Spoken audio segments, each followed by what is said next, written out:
Marcellus Wiley, joined now by a couple of Fox NBA analysts, Slick Ric Bucher and Jim Jackson. Let's move to the king, LeBron James, who is getting ready for the season relaunch next month and is looking to make yet another title run with the Lakers team that had it all clicking when the season was shut down back in March. After the Last Dance documentary, there's a lot of talk that LeBron would never catch MJ in the GOAT debate. But leading the Lakers to a title in this unprecedented season will be a pretty major accomplishment. So, Jim, you think another ring would reignite the GOAT debate for LeBron? First of all, I'm going to go back to you in those streets when you was dating and didn't know what to do out there at the club, Marcellus. That part right there. We got to work. You were there, too. I remember seeing you. I know. I'm glad you married and got the kids now, so I'm happy for you, and I'm glad you stepped up. Okay? But here's my thing on the whole thing. LeBron is always going to be in the conversation. I don't care if he doesn't win another one. Winning one more, would it solidify? Yes. But I always go back to this, and I'll keep it real simple. It's who controls in writing this narrative, okay? Because 5, 10, 15 years from now, the people who are writing, the journalists who are taking these surveys, these lists, and putting them together are the ones that actually probably had a chance to just watch LeBron play. They didn't have an opportunity to watch Michael Jordan play. I think what happened is, even as this debate fires on right now, what Last Dance gave a lot of young people who knew Michael Jordan because of the brand and maybe the video games, but didn't really know the backdrop of who he was.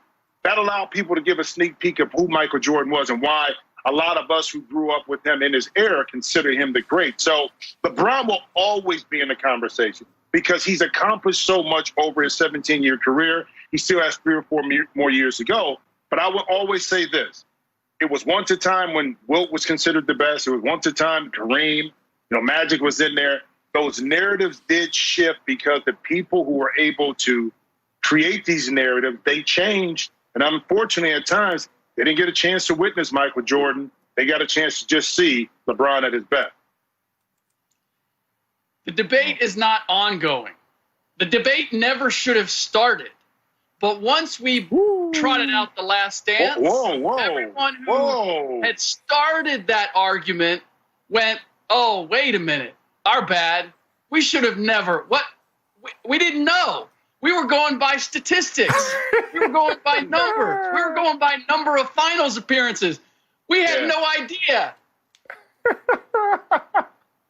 You are the GOAT, and we won't continue this conversation. So, no, LeBron winning another championship, winning it under these circumstances, is not going to reignite it. It isn't going to continue it. It isn't going to make him the greatest of all time. And I don't even want to go to numbers or statistics or 6 out of 6, any of that. Watching Michael Jordan play the game, watching Michael Jordan play the game every night and comparing the two, you understand where the numbers came from. It wasn't that Michael couldn't have been a top assist getter. It wasn't.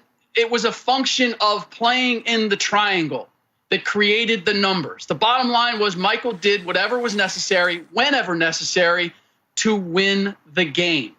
And as we know, we haven't always seen that from LeBron James. Doesn't make him not an all-time great.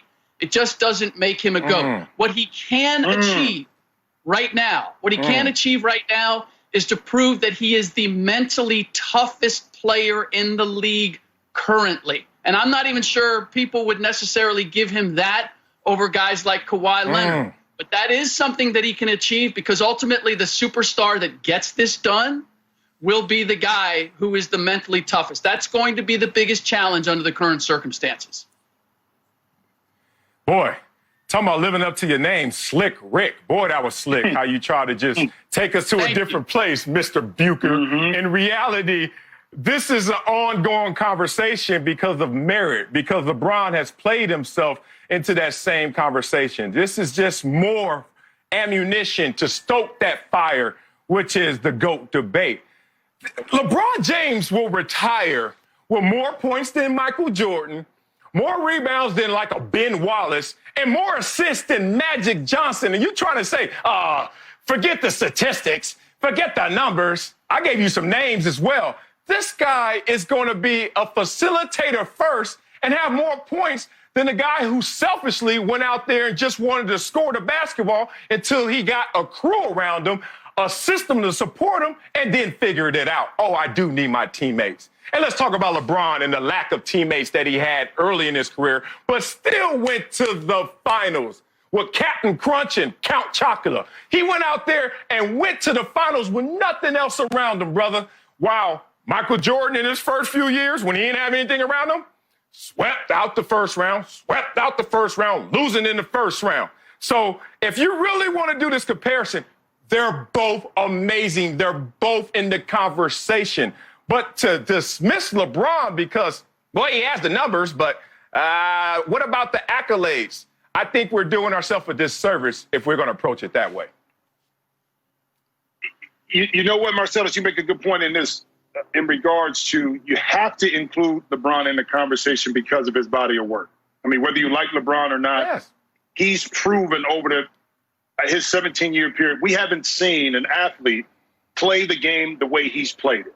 Again, a natural facilitator is probably going to end up, if he stays healthy, will pass Kareem Abdul-Jabbar as the all-time leading scorer in the league. Again, number of years, of course, but his ability to put the ball in the hoop. And to Rick, you made my point. When you talked about what you saw on the court with Michael Jordan versus what you saw versus LeBron, you were able to witness that ferocity of Michael Jordan. 15 years from now, people writing that story who never saw Michael Jordan play, all they're going to see is clip. They're going to remember what they saw from LeBron. So the way that you're a journalist and writing stories are the same way the people 15 years from now, when this conversation comes up, is going to lean towards LeBron James because that's who they were able to witness. That's the difference. We know it. We saw it. But those young people can get a chance to experience like us, Rick. Jim, I can't be responsible for the knuckleheads that are going to follow me 15 years from now. You got to be. You got to carry the torch, bro. You got to do it. So, but here's the thing. The numbers, again, the endurance that LeBron has demonstrated, and he certainly take advantage of the way the game is played today. But let's face facts. The numbers are inflated because the game is played in a different way today than it was in Jordan's heyday. So, it's not that I'm dismissing the numbers, but I do devalue them to a certain extent in terms of comparing the two and saying, well, LeBron was a better this because he has more of this. I think it's a function of, sure, his durability, how long he's played, but also the way the game is played in the league today. And I'm sorry, but the endurance element of it, we would be talking about Cal Ripken being one of the greatest baseball players ever, but we don't. We admire his durability and his endurance, but we don't necessarily look at his skill set and say he's one of the greatest. So, look, the Last Dance, it got real quiet from this entire debate. You stated it, Marcellus. We'd have to reignite this conversation in order to get this going again. And I'm telling you, having to reignite it, it's not going to happen in this shortened season. I didn't reignite it. It was an insecurity from Michael Jordan. I'm reading the screen right here. The Lakers winning title this season, reignite LeBron Jordan GOAT debate. We got to get that thing started up again because The Last Dance freaking killed it. I am talking for the naysayers. For me, he's already in the GOAT conversation. Sorry for talking down to, as you say, the knuckleheads. Let me talk from my point of view exclusively. Michael Jordan greenlit this project the day the Cavs won the championship after being down 3-1 to a 73-win team. Coincidence? I think not, because he's sitting there like, man, look at this dude. If this goes how I think it could, he gonna come from my throne. So do not act like Michael Jordan didn't even feel this conversation, because why greenlight a project when you've been sitting there retired for almost 2 decades? Interesting. This is a guy in LeBron James, when you talk about watching him and his totality of performance, and then watching it contrast against who Michael Jordan was playing against. The level of play was different back then. The athlete was different. different back then. I don't like to take shots necessarily because, hey, you only could do what you're working with. But it was some Amazon truck drivers out there back when Jordan was playing, guys who couldn't even move laterally. Some guys still looking at the ball with one hand, to the point that when Tim Hardaway finally crossed someone over, we lost our minds. Oh, my God, you mean the ball could go from one hand to the other? That's his era. You have to take that into consideration.